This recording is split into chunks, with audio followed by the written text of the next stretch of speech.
안녕하세요. 책방차차 달콤 엘리입니다.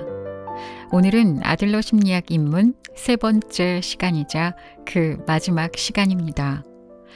책을 읽을 때 그 책이 주는 의미나 느낌들 모두를 내 것으로 만든다는 건 쉽지 않겠죠. 저는 책 한 권을 읽으면서 단 한 가지라도 무언가 느끼고 깨달을 수 있다면 그걸로 족하다고 생각합니다. 아들러의 심리학 입문을 오늘 소개할 분량까지 하면 절반 정도 전해드리는데요. 여러분은 이 책을 통해서 어떤 생각을 하게 되셨을까요?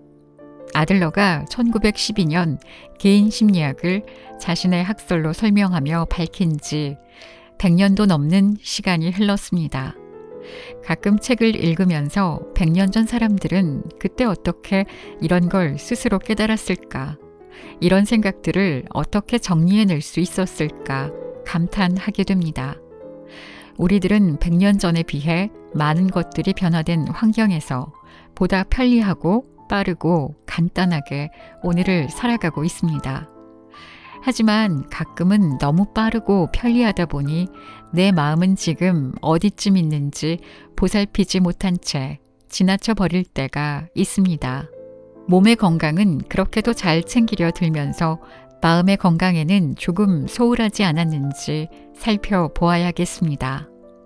내 마음에 숨겨져 있는 상처는 없는지, 어딘가 마음 한구석에 뾰루지라도 나 있는 건 아닌지, 그 누구도 나의 마음을 돌봐주고 챙겨줄 수 없습니다. 내가 스스로 나서야 합니다. 여러분들께도 이 책이 도움이 되기를 바라면서 어려움을 해방시키는 용기, 아들러 심리학 입문의 6번째 챕터, 지금부터 시작해 봅니다.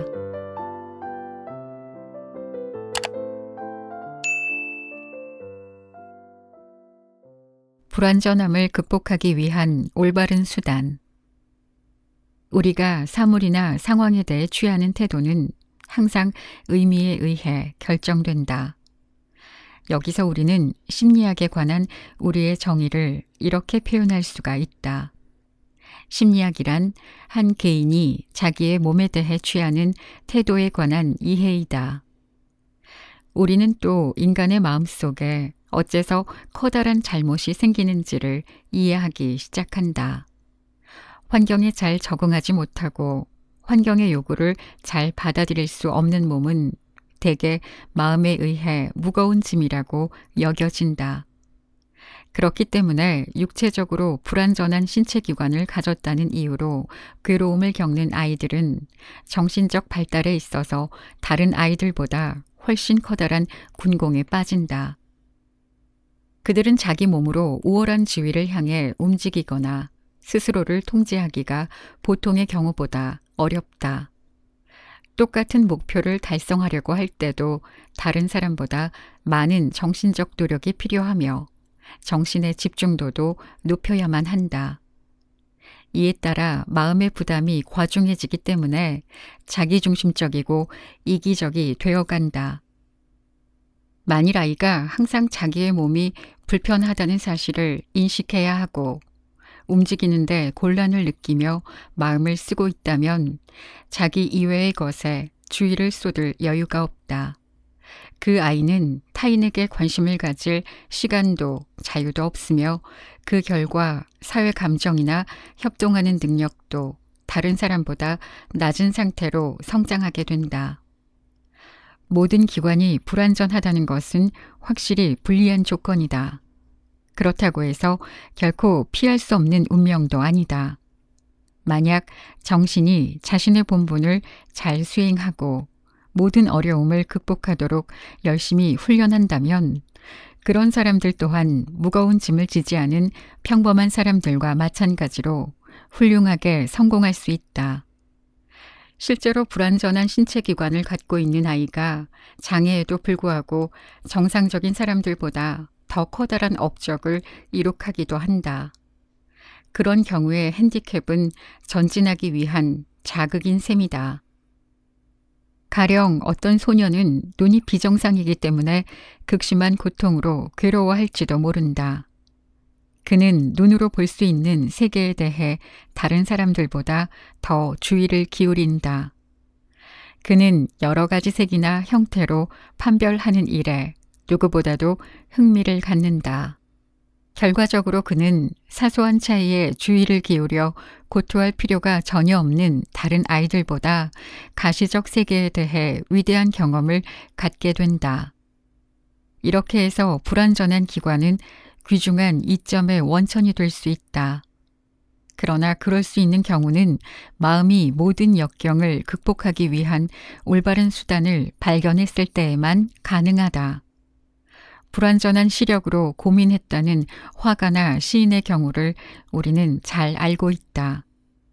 불완전함은 잘 훈련된 정신에 의해 통제된다. 결국 이런 정신의 소유자는 그들의 눈을 정상에 가까운 다른 사람들보다 더욱 많은 목적을 위해 이용할 수 있게 된다. 이와 같은 부류의 보상은 왼손잡이 아이들 가운데서 더 잘 보인다. 가정생활에 있어서 혹은 학교 생활을 처음 시작할 때 그들은 불완전한 오른손을 사용하도록 훈련된다. 그 과정에서 처음에는 오른손으로 글자를 쓴다거나 그림을 그린다거나 수혜를 하는 등의 세밀한 작업을 하기가 쉽지 않다. 하지만 만일 정신이 그런 어려움을 극복만 한다면 불완전한 오른손도 가끔은 고도의 예술성을 발휘할 수 있다고 기대된다. 실제로 그런 일이 일어난다.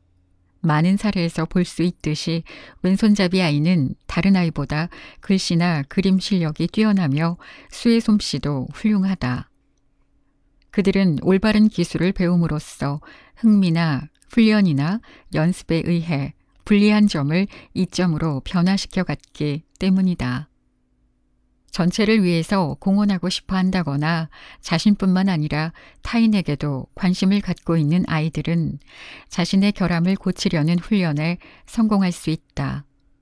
그들이 노력을 위한 목적을 계속 가지고 있을 때, 그리고 이 목적을 달성하는 일이 그들 앞에 버티고 서 있는 장애물보다 훨씬 중요하다고 생각할 때, 그들은 계속해서 용기를 가질 수 있다. 그럼에도 아이가 자기의 어려움으로부터 해방되겠다는 바람만 갖고 있다면 개선이 늦어지게 된다. 문제는 그들의 관심과 주의가 어디로 향해 있는가 하는 점이다. 만약 그들이 그들의 목표를 향하고자 한다면 당연히 그들은 그 목표를 달성하기 위해 스스로 훈련하고 준비할 것이다.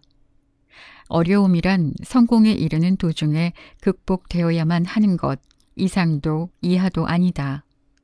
그들의 관심이 자기들의 장애를 강조하는 일에만 향해 있다거나 어려움에서 해방되겠다는 목적으로만 장애와 싸우고 있다면 그들에게 진보란 없다. 불필요한 오른손이라는 개념은 단지 생각에 불과하다. 오른손이 그저 쓸모없지 않기만을 바란다거나 불필요하지 않을 정도만 되었으면 좋겠다고 생각한다면 능숙한 오른손잡이가 될 수 없다. 재주 있는 손을 갖기 위해서는 실제로 자주 사용하고 연습해야 한다. 능숙한 손으로 만들고 싶다는 마음이 지금까지 서투름으로 인해 느꼈던 불편함보다 더욱 강하게 느껴져야만 한다. 만약 아이가 열심히 노력해서 장애를 극복하려 한다면 불편함을 없애야겠다는 것 이외에 다른 목표가 있어야만 한다. 즉, 현실에 대한 관심, 다른 사람에 대한 관심, 협동에 대한 관심에 기초를 둔 목표여야 한다. 유전적인 요인과 그 영향에 관한 좋은 예를 한 가족을 통해 볼 수 있다. 수녀관 이상으로 인해 고민하는 가족이 있는데 그 아이들은 야뇨증으로 매우 고민하고 있었다. 그런 경우 기관은 정말 이상이 생긴 것이다. 그런 이상은 대개 신장이나 방광이나 척추의 분열이라는 증상에 의해서 나타난다.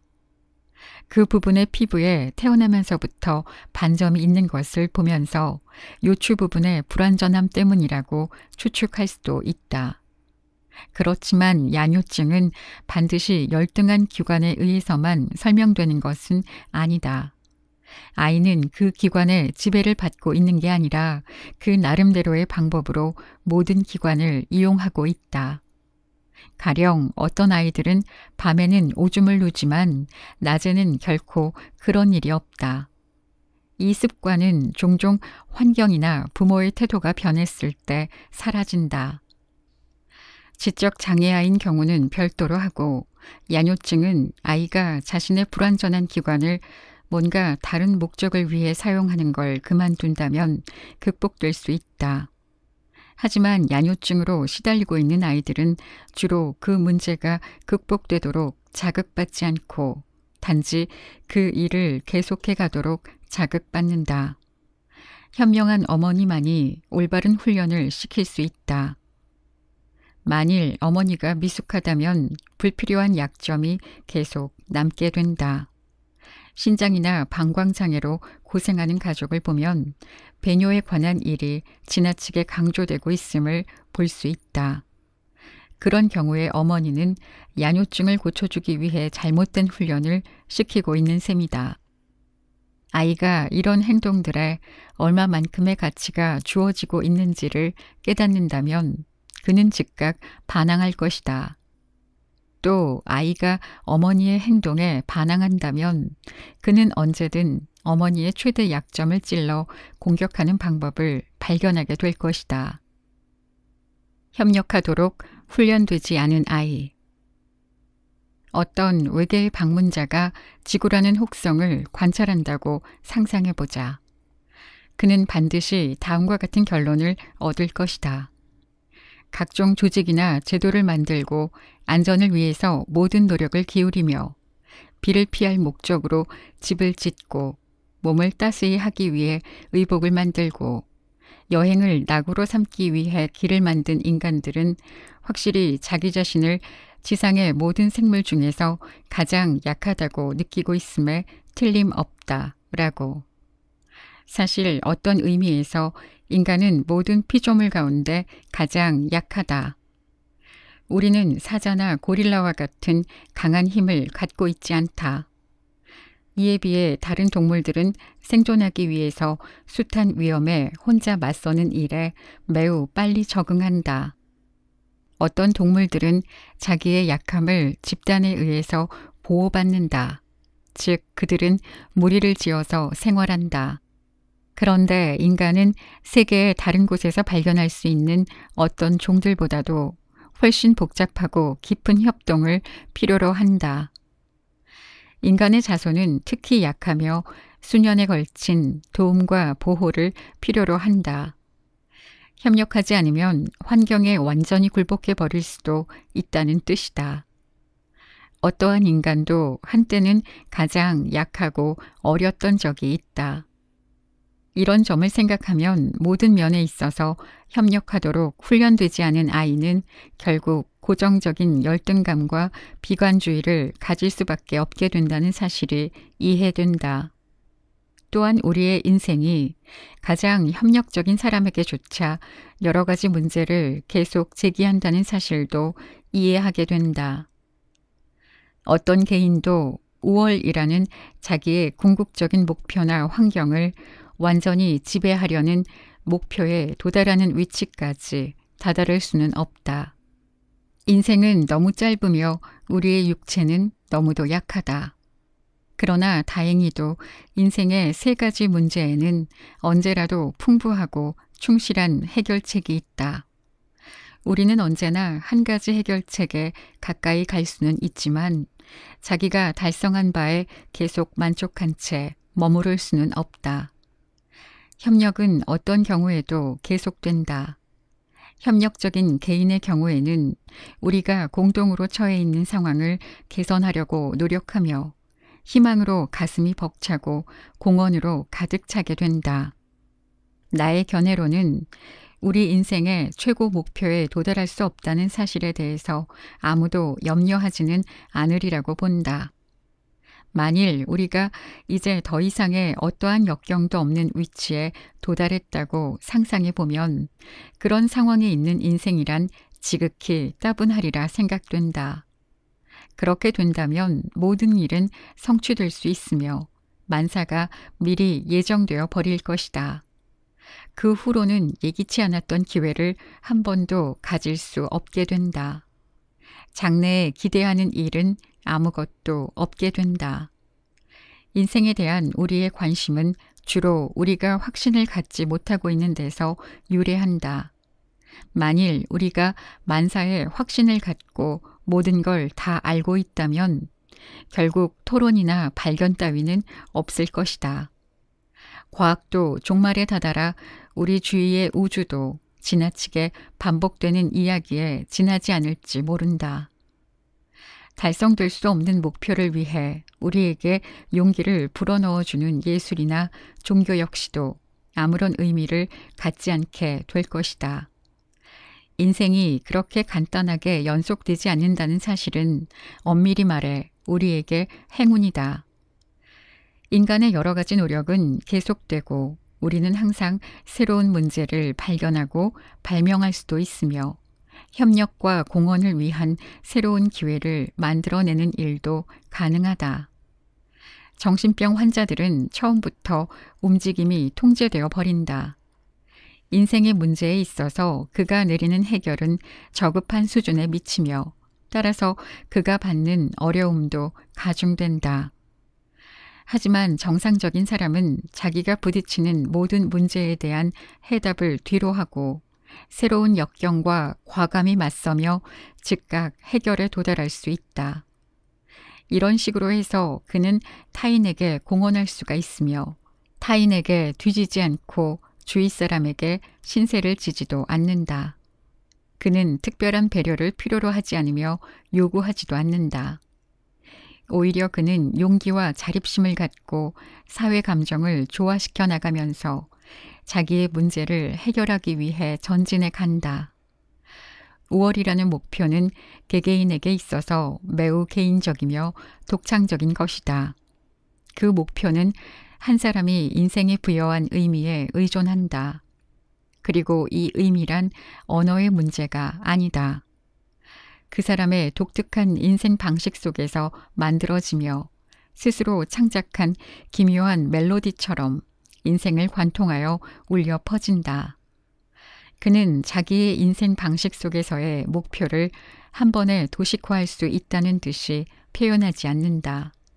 그는 막연하게 표현하기 때문에 우리는 그가 주는 시사점에서 추측해내야만 한다. 인생 방식을 이해하는 일은 시인의 작품을 이해하는 것과 비슷하다. 시인이 사용한 언어에 담긴 의미는 그가 사용한 언어 이상의 것이다. 이야기하고자 하는 바의 대부분은 독자들의 상상과 추측에 맡겨진다. 우리는 시 한 구절 한 구절 사이의 여백을 읽어내야만 한다. 마찬가지로 개개인의 인생 방식도 매우 복잡한 조화의 묘미라고 할 수 있다. 심리학자는 시의 구절과 구절 사이의 여백을 읽는 법을 배워야만 한다. 인생의 의미를 맛보는 기량을 배워야만 하는 것이다.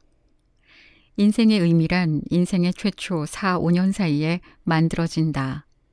게다가 그 의미는 수학적인 과정에 의해 도달되는 게 아니라 목적도 없이 더듬어 보는 손놀림에 의해서 완전히 이해되지 않는 감정에 의해서 암시를 받고 설명을 구하며 만지작거리는 손놀림에 의해서 만들어진다.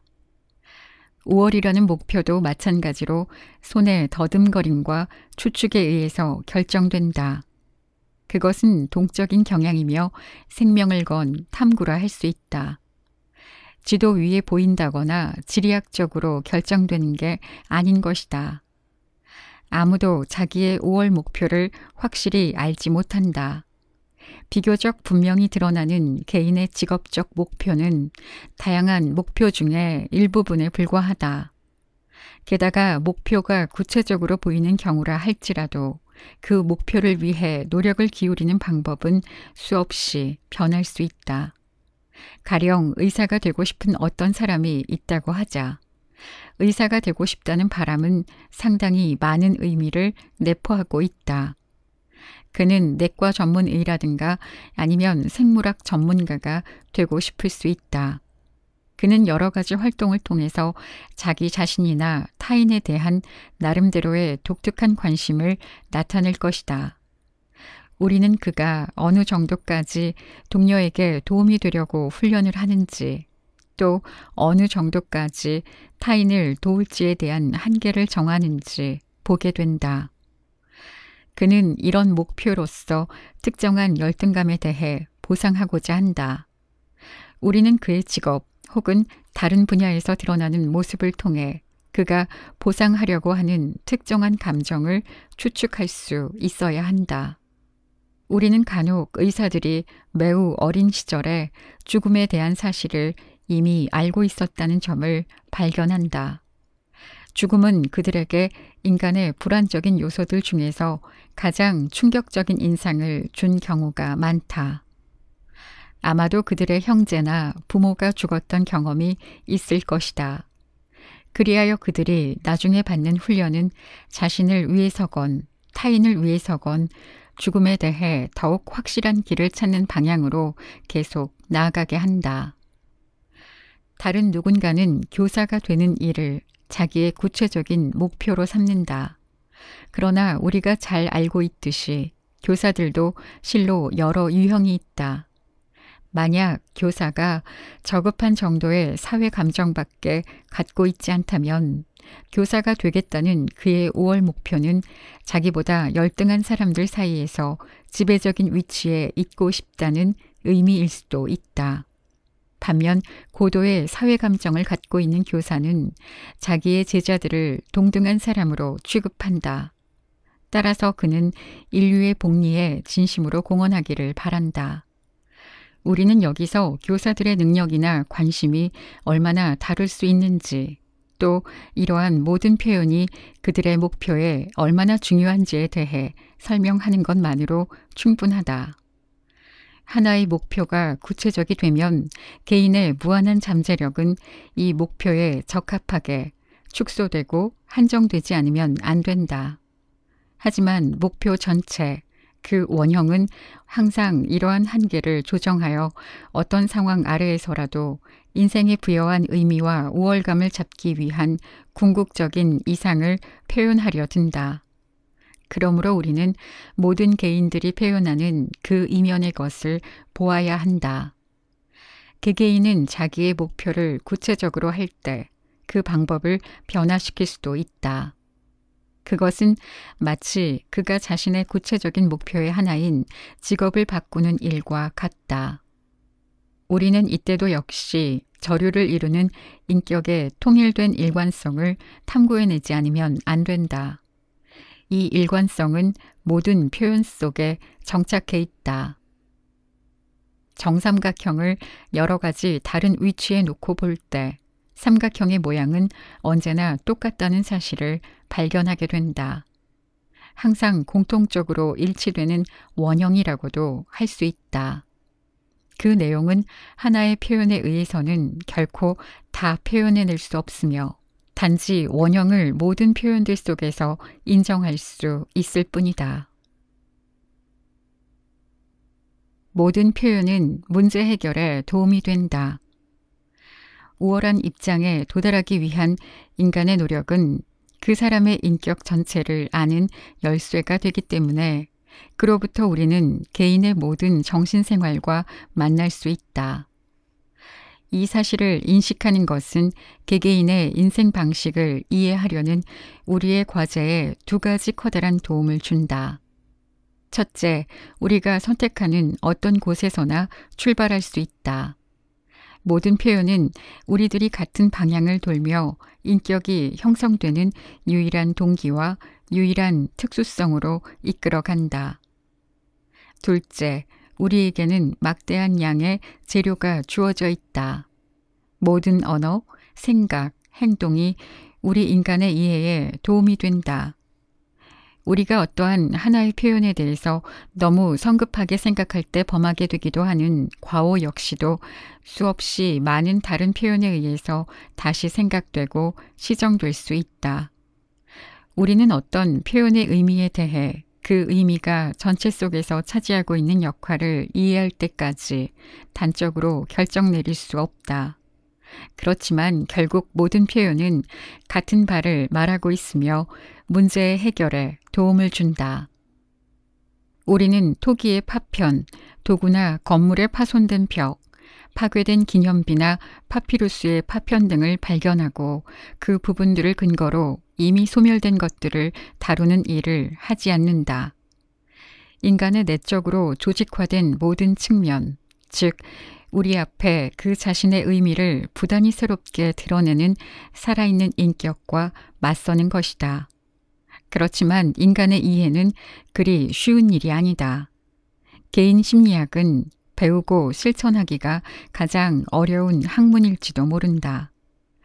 우리는 언제나 전체를 향해 귀를 기울여야만 하고 진짜 열쇠가 스스로 명확해질 때까지 회의적이지 않으면 안 된다. 우리는 저마다의 매우 사소하고 다양한 특징들을 관찰해야 한다.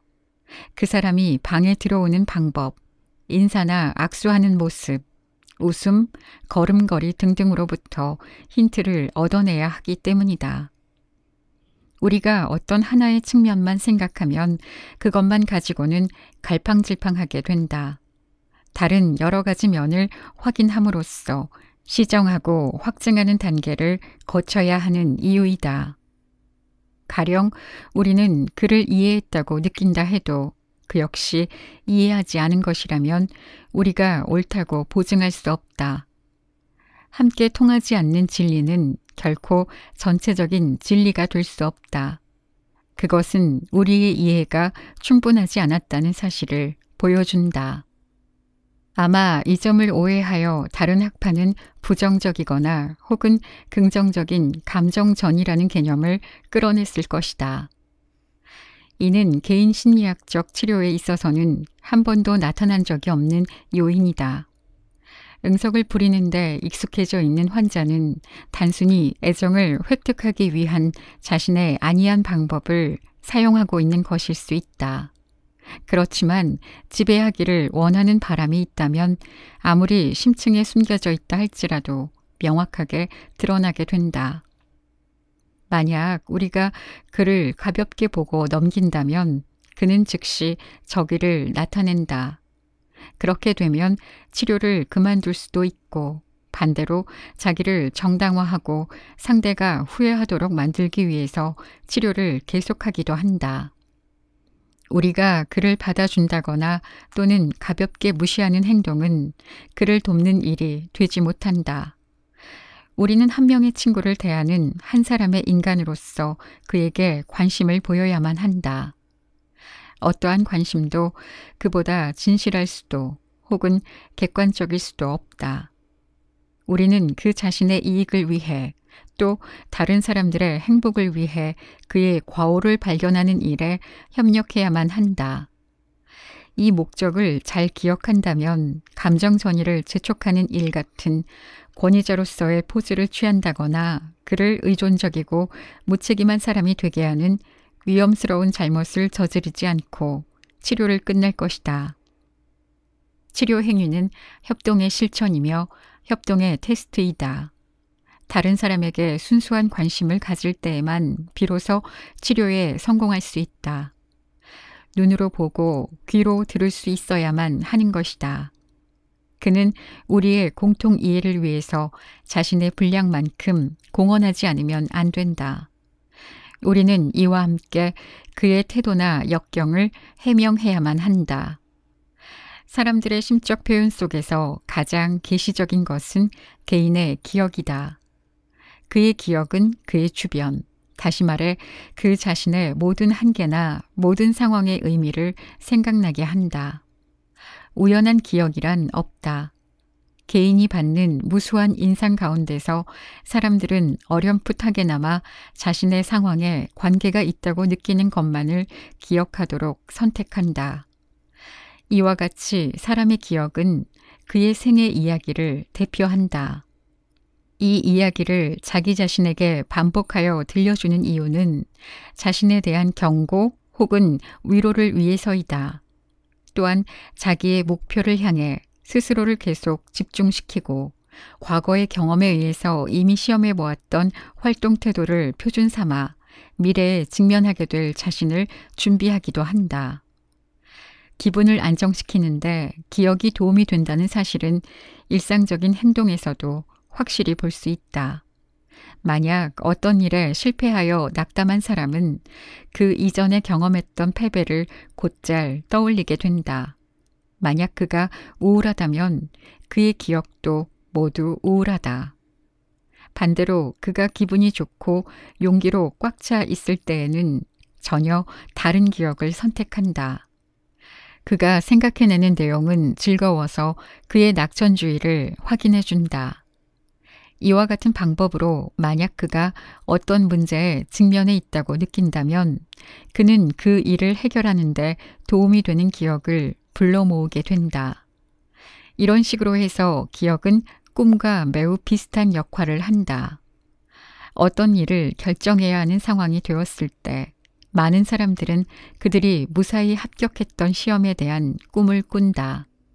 그들의 결정을 시험이라는 과거의 사건과 나란히 놓고서 이전에 성공했을 때의 기분을 다시 한번 창출해내려 하기 때문이다. 개인의 인생 방식 속에서 여러 가지로 생겨나는 기분에 대해 말할 수 있다면 그 기분의 일반적인 구조와 균형에 대해서도 말할 수 있다. 우울증 환자가 자기가 즐거웠던 순간이나 여러 가지 성공했던 일을 기억하고 있다면 계속 우울증에 빠져 있을 수는 없다. 그는 스스로에게 나는 평생 동안 불행하기만 했다 라고 말하지 않으며 자기가 해석할 만한 사건들을 선택한다. 만약 어떤 사람의 5월 목표가 다른 사람들은 언제나 나를 모욕한다 라고 느끼도록 요구한다면 그는 자기가 치욕스럽다고 해석할 만한 사건을 선택해서 기억하기 마련이다. 초기의 기억은 특별히 중요성을 띈다. 첫째, 그 기억은 특정한 인생 방식을 갖게 된 근원을 가장 단순한 표현으로 보여준다. 우리는 그러한 기억에서 아이가 응석바지로 자랐는지, 무시당하고 있었는지, 다른 사람과 어느 정도로 협동하도록 훈련받았는지, 어떤 문제를 겪었는지, 그런 문제들과 어떻게 싸워왔는지를 판단할 수 있다. 시력이 나빠서 괴로움을 당하고 물건을 좀 더 가까이에서 보도록 훈련받은 아이들의 초기 기억을 보면 시각적 성격의 모든 인상을 발견할 수 있다. 그의 기억은 나는 주위를 둘러보았다 로부터 시작되곤 하며 주로 색깔이나 형체에 대한 내용이 대부분이다. 운동 기능에 지장이 있어서 걷고 달린다거나 도약해보고 싶다는 생각을 한 적이 없는 아이의 기억 속에서도 그러한 관심이 두드러지게 나타난다. 어린 시절부터 기억되고 있는 사건은 그 개인의 주된 관심사와 매우 가깝다. 우리가 그의 주된 관심사를 알게 된다면 우리는 그의 목표나 인생 방식도 알 수 있다. 초기의 기억을 매우 가치 있는 것으로 평가하는 이유는 이 때문이다. 또한 우리는 기억 속에서 그의 부모와 가족에 대한 관심도 발견 가능하다. 기억이 정확한지 아닌지는 별로 중요하지 않다. 무엇보다 중요한 점은 그런 기억이 그 개인의 판단을 보여준다는 사실이다. 예를 들어 아이 때부터 나는 이러한 인간이었다 라든가 아이 때부터 나는 인생을 이런 것이라고 생각했다 라는 자기 자신에 대한 판단을 알아낼 수 있다. 모든 기억 중에서 가장 계시적인 것은 그가 기억해낼 수 있는 최초의 사건이다. 최초의 기억은 그 개인의 근본적인 인생 방식과 그의 삶 가운데 최초로 만족스러웠던 결정을 보여준다. 그 기억은 그가 무엇을 자기 발달의 출발점으로 삼았는가를 한눈에 보도록 해준다.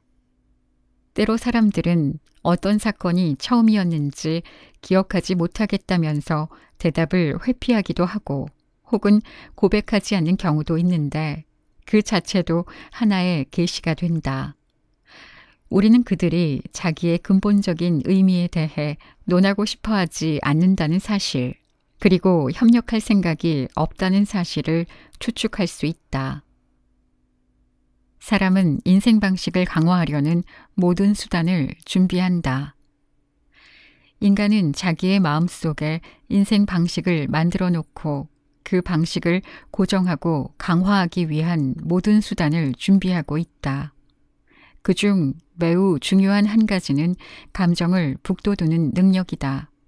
사실 우리는 이 일에 밤낮으로 매달려 있는데 그것이 보다 명료해지는 때는 아마 밤중일 듯하다.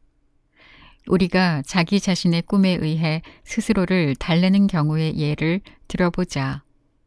전쟁 중에 나는 신경증에 시달리는 병사들이 있는 병원의 원장을 맡고 있었다. 그곳에는 전쟁에 나갈 수 없는 병사들이 있었는데 나는 그들에게 비교적 마음에 드는 일거리를 줌으로써 가능한 한 그들을 돕고자 했다. 그렇게 해서 병사들의 심한 긴장감이 제거되었기 때문에 이 방법은 꽤 여러 번 성공을 거두었다. 그러던 어느 날 한 병사가 나를 찾아왔는데 그는 내가 본 사람 가운데서도 가장 체격이 좋고 건장한 병사였다. 그는 매우 침울해 있었으므로 나는 그를 진찰하면서 어떻게 하면 좋을지를 생각하게 되었다. 나는 물론 나를 찾아온 모든 병사를 집으로 돌려보내고 싶었다. 하지만 나의 추천은 상급 서관의 검열을 통과하지 않으면 안 되었기 때문에 나의 자선 행위는 한정될 수밖에 없었다. 이 병사의 경우에는 결단을 쉽게 내리지 못하였으나 때가 왔다고 느꼈을 때 나는 그에게 말했다. 자네는 신경증적이지만 매우 튼튼하고 건강해. 자네가 전선에 나가지 않도록 비교적 재미있는 일을 주겠네. 그러자 그 병사가 무표정한 얼굴로 말했다. 나는 가난하기 때문에 학생들을 가르쳐서 나이 드신 부모님을 모시지 않으면 안 됩니다.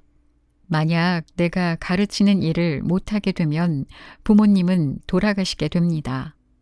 나는 그에게 더 만족스러운 일, 즉 집에 돌려보내서 사무실에서 일을 하게 해야만 한다고 생각했다. 그렇지만 이런 추천을 하면 상급 사관이 화를 내며 그를 전선으로 보내버리지는 않을까 걱정이 됐다. 결국 나는 내가 정직할 수 있는 일만을 하자고 결심했다. 나는 그가 보초 역할밖에는 적합하지 않다는 사실을 증명하려고 했다. 그날 밤 집에 돌아와서 잠자리에 들었을 때 나는 무서운 꿈을 꾸었다. 꿈속에서 나는 살인자가 되어 어둠 속에 좁은 거리를 돌아다니며 누구를 죽였는지 생각해내려 했다. 누구를 죽였는지는 생각나지 않았지만 나는 살인죄를 범했으니까 이제는 틀렸다. 내 인생은 끝났다. 모든 것은 끝나버렸다. 라고 느꼈다. 그렇게 꿈속에서 멈춰선 채로 식은땀을 흘리고 있었다. 잠에서 깨었을 때 맨 처음으로 떠올랐던 생각은 내가 누구를 죽였을까 라는 것이었다. 그러자 다음과 같은 생각이 떠올랐다. 내가 그 젊은 병사를 사무실에서 일하도록 해주지 않는다면 그는 전선에 보내져서 전사할지도 모른다. 그렇게 된다면 나는 살인범이 되는 것이다. 라고. 여기서 내가 나 자신을 기만하기 위해서 어떻게 감정을 야기했는지 알 수 있다. 나는 살인범이 아니었고 그런 비극이 정말로 일어난다고 해도 나에게 죄가 있는 것은 아니다. 하지만 나의 인생 방식은 위험한 일이 일어나도록 내버려 둘 수가 없었다. 나는 의사이다. 나는 생명을 위험에 빠뜨리는 것이 아니라 구해내야만 한다. 따라서 내가 그에게 더 마음에 드는 일을 주려 했을 때 상사가 그를 전선에 보내버리면 어쩌나 하는 생각에 괴로웠다. 결국 내가 그에게 도움을 줄 수 있는 유일한 길은 상식의 법칙에 따르는 일이며 그 일이 결코 나의 인생 방식에 구애되지는 않으리라는데 생각이 미쳤다. 나는 그가 보초 업무에 적합하다는 증명서를 발급했다. 이 일의 결과는 상식에 따르는 것이 언제나 좋다는 사실을 확인시켜 주었다. 처음엔 상사가 나의 추천장을 읽고 그것을 말소시켜 버렸기 때문에 일이 잘못된 줄 알았다. 그래서 드디어 저 병사를 전선에 보내는가 보다. 그에게 사무 업무를 주었어야 했는데 하고 낙담했다.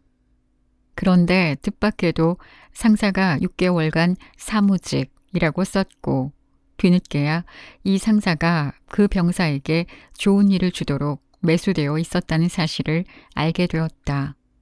그 청년은 그때까지 한 번도 다른 사람을 가르친 적이 없었으며 그가 말한 내용 모두는 사실이 아니었다.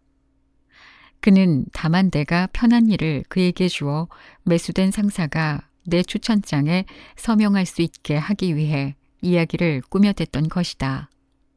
그날 이후 나는 꿈을 꾸지 않는 게 오히려 낫겠다는 생각을 했다. 꿈이 우리를 속여서 어떤 일을 의도적으로 만들도록 기도된다는 사실은 꿈이 좀처럼 이해되지 않는 것이라는 사실을 뒷받침해 준다.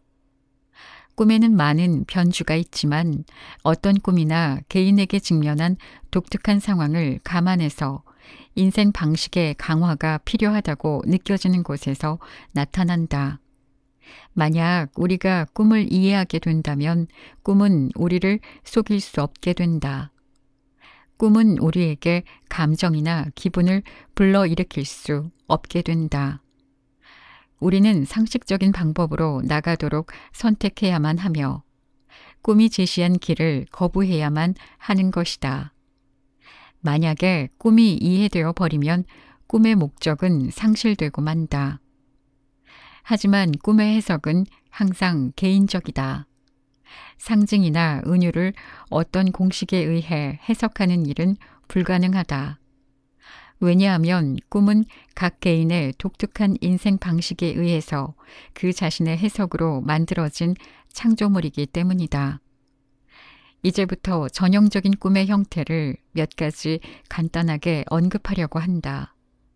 나는 여기서 개인적인 해석을 하려는 것이 아니라 오로지 꿈의 해석과 의미 탐구에 도움이 되는데 초점을 맞추었다. 많은 사람이 하늘을 나는 꿈을 꾼 경험을 갖고 있다. 이런 꿈을 이해하는 열쇠는 다른 경우와 마찬가지로 그 꿈이 불러일으킨 감정이다. 이러한 꿈은 잠을 깬 뒤에까지 둥둥 떠다니는 듯한 기분과 용기를 남긴다. 꿈속에서의 그 경험은 우리 마음을 고양시켜준다. 역경을 극복하고 5월의 목표를 향해 노력하는 일이 매우 쉽다고 묘사해 보여주는 것이다. 이런 꿈은 용기 있는 사람, 진취적이고 야심찬 사람, 잠자고 있을 때조차 자기의 야심을 버리지 않는 사람을 추측하게 한다. 이런 꿈은 나는 계속 앞으로 나아가야 하는가, 말아야 하는가 라는 질문을 동반하고 있다. 꿈으로부터 암시되는 대답은 전진해도 어떠한 장애도 없다 이다. 또 많은 사람들이 흔히 어딘가에서 떨어지는 꿈을 꾼다. 이는 실로 주목해야 할 꿈이다. 이는 인간의 심리가 어려움을 극복하기 위해 노력하기보다는 자기 보존이나 패배의 공포에 더 많이 몰두해 있음을 보여준다. 우리의 교육적 전통이 주로 아이들에게 경고를 주고 경계를 시켜왔다는 점을 생각해 보면 이해가 쉽다. 아이들은 언제나 의자에 앉아서는 안 된다. 말참견을 해서는 안 된다. 불에 가까이 가면 안 된다 하는 식의 주의를 들으며 성장한다. 아이들은 언제나 위험하다고 말하여지는 것들에 둘러싸여 있다. 물론 정말 위험한 것도 있다. 그렇지만 한 개인을 겁쟁이로 만드는 일은 살아가면서 위험에 대처하는데 결코 도움이 되지 않는다. 만약 어떤 사람이 움직일 수 없다거나 전차에 늦게 올라타는 꿈을 자주 꾼다면 보통 그 의미는 이 문제가 나에게 아무런 번거로움도 주지 않고 그냥 지나가 준다면 기쁘겠다. 나는 그 문제에 직면하지 않기 위해 길을 돌아서 가든지 늦든지 하지 않으면 안 된다는 뜻이다. 전차를 떠나가게 하지 않으면 안 된다는 말이다.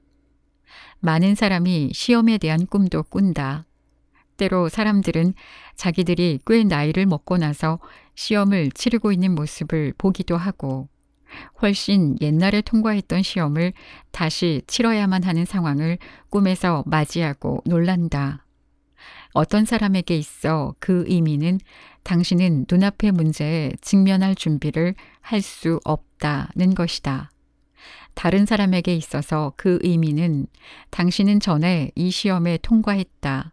그러니 현재 눈앞에 있는 시험도 통과할 것이다.와 같을 수도 있다. 어떤 개인의 상징이 다른 사람의 상징과 일치하는 일은 결코 없다. 우리가 꿈에 있어서 고려하지 않으면 안 되는 점은 꿈이 남긴 잔상과 인생 방식 전체와의 일관된 관계이다. 상처의 두려움을 극복하게 하는 치료. 10살 된 남자아이가 진료소에 왔던 일이 있다. 소녀는 학교 선생으로부터 꾸중을 듣고 있었다. 다른 아이들에게 심술궂게 행동하며 품행이 단정하지 못하다는 이유에서였다. 소녀는 학교에서 다른 아이의 물건을 훔치고 훔친 물건을 다른 학생의 책상 속에 넣어서 비난받도록 한 적도 있었다. 그런 행위는 이 소년이 다른 아이를 자기의 수준까지 끌어내릴 필요가 있다고 느꼈을 때에만 가능한 일이다. 아이는 그들에게 창피를 주지 않으면 안 되었다. 그 이유는 자신이 아닌 그들 쪽이 더 심술궂고 품행이 나쁘다는 점을 증명하기 위해서였을 것이다. 만약 그런 행동이 아이의 고정된 품행이라면 아마도 가정에서 그렇게 훈련받았으리라는 사실, 그리고 가족 가운데 그 아이가 책임을 지우고 싶어하는 누군가가 있으리라는 점을 추측할 수 있다. 아이는 길에서 임신한 부인에게 돌을 던져 문제를 일으킨 적도 있었다. 10살이라면 임신하고 있다는 사실이 어떤 일인지 알고 있었을 것이다. 이를 통해 우리는 그 아이가 임신이라는 상태를 좋아하지 않았다는 점을 추측할 수 있다. 또한 여동생이나 남동생의 탄생에 대해 그가 기뻐하지 않았을지도 모른다는 가정을 확인해 보아야 한다. 교사에 의하면 아이는 주위의 흑사병이라 불리고 있었다. 아이는 주위 친구들을 괴롭히고 별명을 지어 부르며 그들의 흉을 보고 다녔다. 소녀는 여자아이를 쫓아가서 때리기도 했다. 그 사실에서 아이가 경쟁하고 있는 대상이 다름 아닌 여동생이라는 사실을 알게 된다. 나는 아이가 두 남매 중에 맏아들이며 4살 아래인 여동생이 있다는 것을 알았다. 어머니의 말에 따르면 아이는 여동생을 사랑하고 있으며 언제나 동생에게 잘 대해준다고 했다. 이 말은 도저히 믿어지지 않는 이야기였다. 그런 아이가 자기의 동생을 사랑할 리가 없기 때문이다. 나중에 가서야 우리의 의문이 밝혀졌다. 어머니는 자신의 남편과의 관계를 매우 이상적이라고 주장했다. 바로 이 점이 아이에게는 커다란 불만의 하나였다. 확실히 부모는 자식의 잘못에 아무런 책임도 없어 보였다. 그렇다면 아이의 나쁜 행동은 그 자신의 나쁜 성품이나 운명에 의해서 혹은 누군가 먼 조상으로부터 온 것일까? 우리는 이상적이라고 불리는 결혼 생활을 하는 사람들을 볼 수 있다. 그런 경우 그렇게 훌륭한 부모 밑에 어떻게 그런 나쁜 아이가 있을 수 있는지 의문이 든다. 사실 교사, 심리학자, 변호사, 재판관들에게서도 이런 불운한 케이스가 많이 나타난다. 부모의 이상적인 결혼 생활은 이런 아이에게는 매우 곤란한 일이 되기도 한다. 아버지에 대해 헌신적인 어머니의 모습은 아이를 초조하게 만들 수도 있다. 아이는 어머니의 주의를 독점하고 싶어 하며 어머니가 다른 사람에게 조금이라도 애정을 보이는 일에 반발하기도 한다. 만약 부모의 행복한 결혼 생활이 아이에게 나쁜 영향을 주며 불행한 결혼 생활은 더욱 나쁘다고 한다면 도대체 우리는 어떻게 해야 한다는 것일까? 우리는 아이들이 처음부터 협력할 수 있도록 교육해야 하며 아이가 한쪽 부모에게 기울어지지 않도록 해야만 한다. 우리가 고찰한 이 소녀는 응석바지였다. 아이는 어머니의 관심을 받고 싶어 했고 자기가 만족할 만큼 주의를 끌고 있지 않다고 느끼면 언제나 문제를 일으키는 방식으로 자신을 훈련하고 있었다. 여기에서도 우리는 이제까지 이야기해온 바와 똑같은 사실을 확인하게 된다. 어머니는 아이에게 직접 벌을 주는 일이 없었다. 그녀는 남편이 돌아오기를 기다려서 아들을 혼내게 했다. 아마 그녀는 자기를 약한 사람이라고 믿고 있을 것이다. 그녀는 남자만이 명령하고 지배할 수 있으며 남자만이 벌을 줄 힘이 있다고 느낄지도 모른다.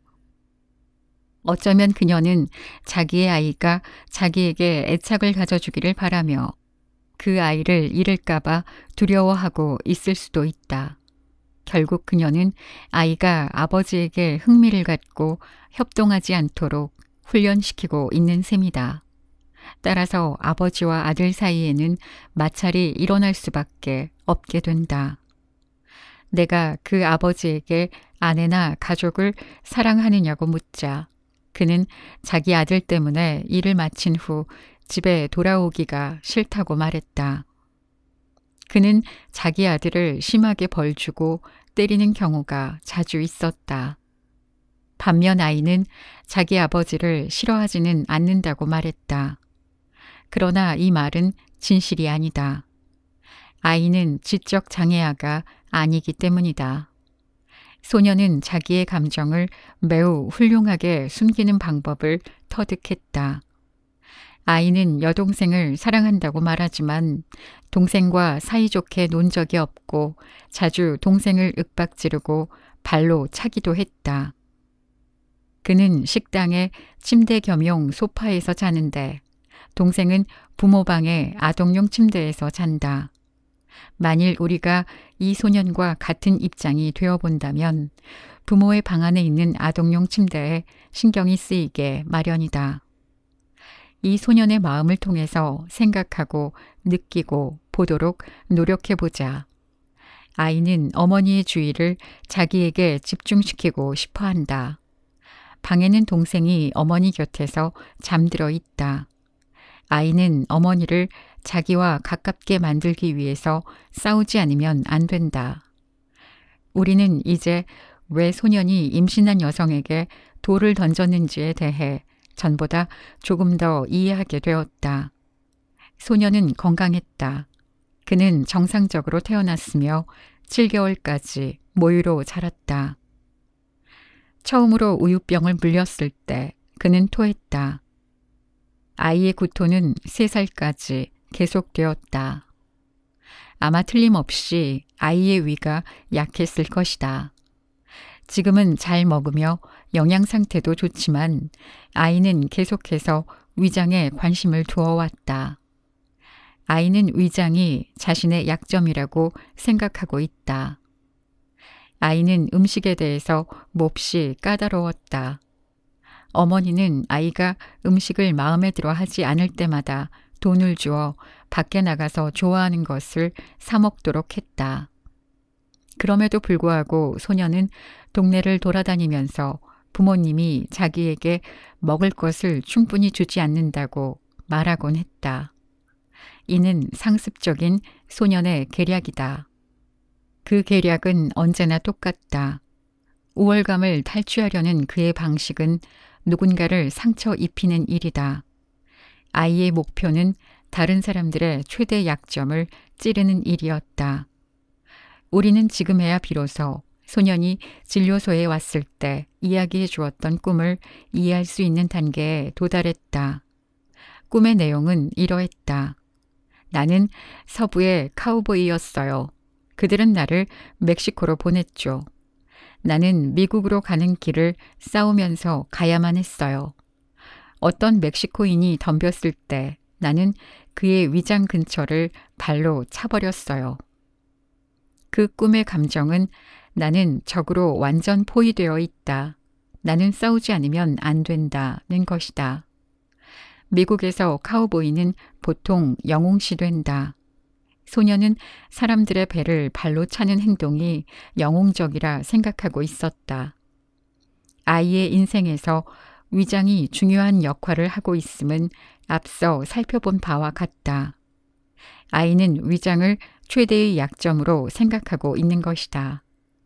그 자신도 위장이 약하다는 점 때문에 고민하였으며 아이의 아버지도 신경성 위장 장애가 있어서 언제나 그 부분을 염려하고 있었다. 이 가족에게 위장은 가장 중요한 위치를 차지한다고 해도 과언이 아니었다. 소년의 꿈도 그의 실제 행동도 매우 똑같은 인생 방식을 보여준다. 아이는 현실을 꿈속에서처럼 생활하고 있다. 만일 이쯤에서 소년이 잠을 깨도록 할 수 없다면 그는 계속 똑같은 방식으로 살아갈 것이다.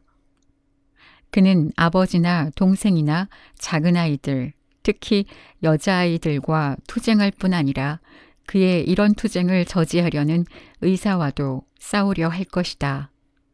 그의 꿈은 자신이 전과 똑같은 길을 걷도록 하기 위하여, 즉 계속 영웅으로서 군림하고 타인을 정복하도록 자기를 자극하게 된다. 그리고 그가 어떻게 자기 자신을 기만하는지 모르는 한 우리는 그를 도울 수도 치료할 수도 없다. 소년의 꿈은 진료소에서 그에게 설명되었다.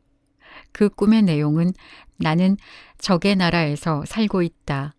나를 벌주거나 야단치는 모든 사람들은 나의 적이다. 라는 식이었다. 소년이 진료소에 다시 왔을 때 나는 그에게 이전에 우리가 만난 뒤 무슨 일이 있었지? 하고 물었다. 아이는 나는 줄곧 나쁜 아이였어요. 라고 대답했다. 무슨 일을 했느냐고 묻자 여자아이를 몹시 혼내주었어요. 하고 대답했다. 이 말은 순수한 고백이 아니었다. 그 표현은 자만이며 일종의 공격이다. 진료소는 사람들을 좋은 사람이 되도록 만들려는 곳인데 그는 자기가 스스로 나쁜 아이였다고 주장하고 있었다. 그 말은 무엇이 좋아진다는 거야? 내가 당신의 위장을 발로 차버렸는데 하는 의미이다. 그러면 이제 어떻게 하면 좋을까? 소년은 또 꿈을 꾸고 있다. 소년은 아직 영웅으로서 연기하고 있다. 우리는 아이가 그 역할로부터 얻을 수 있는 만족감을 감소시키지 않으면 안 된다. 이럴 때 우리는 그에게 이렇게 말한다. 네가 말하는 영웅은 여자아이를 혼내주는 것이라고 생각하니? 그 행동은 나쁜 영웅주의를 흉내낸데 불과한 게 아닐까? 만약 네가 정말 영웅이 되려 한다면 크고 힘이 센 여자아이를 혼내주어야 하지 않겠니? 그렇더라도 애당초 여자아이를 쫓아다니며 혼내는 것은 크게 잘못된 일이란다. 이 방법은 치료의 한 부분이다.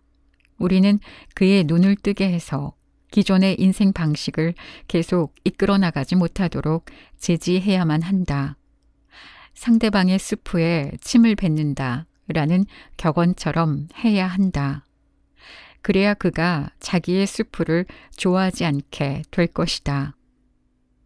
또 하나의 측면은 그가 협동하며 인생의 유익한 측면에서의 의미를 추구하도록 용기를 갖게 하는 일이다. 유익한 측면에 머무름으로써 상처 입는 것은 아닐까 하는 두려움을 주지 않는다면 누구도 인생의 무익한 측면을 선택하지는 않을 것이다. 나의 행동이나 습관들은 과거의 나로 인해 만들어집니다.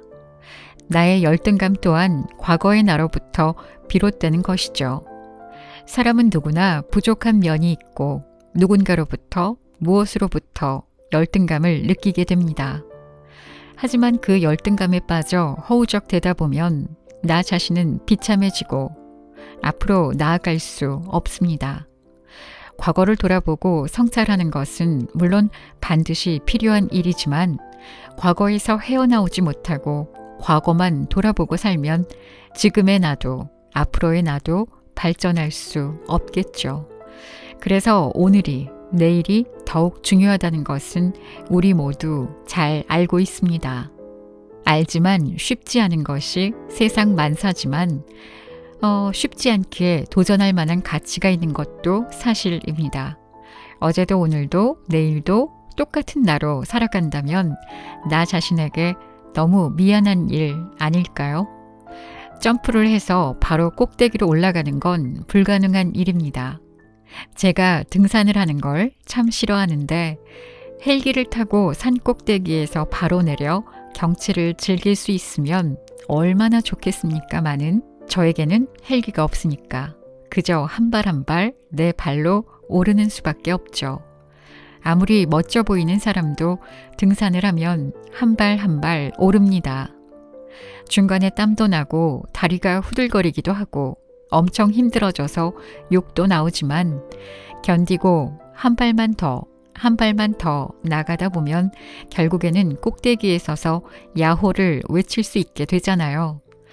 정상에 올라 멋진 경치를 보며 기분이 좋아지기도 하지만 포기하지 않고 용기 내서 끝까지 해낸 내 자신이 대견해서 더 기분 좋지 않던가요?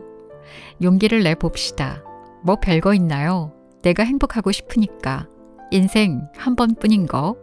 용기 좀 내서 오늘을 더 행복하게, 내일은 더 행복하게 살아보자고요. 다른 누군가를 이기고 1등을 하자는 게 아니고요. 내 스스로를 극복하고 나를 돌보자는 겁니다. 할 수 있겠죠? 지금까지 책방차차 달콤 엘리였습니다. 감사합니다.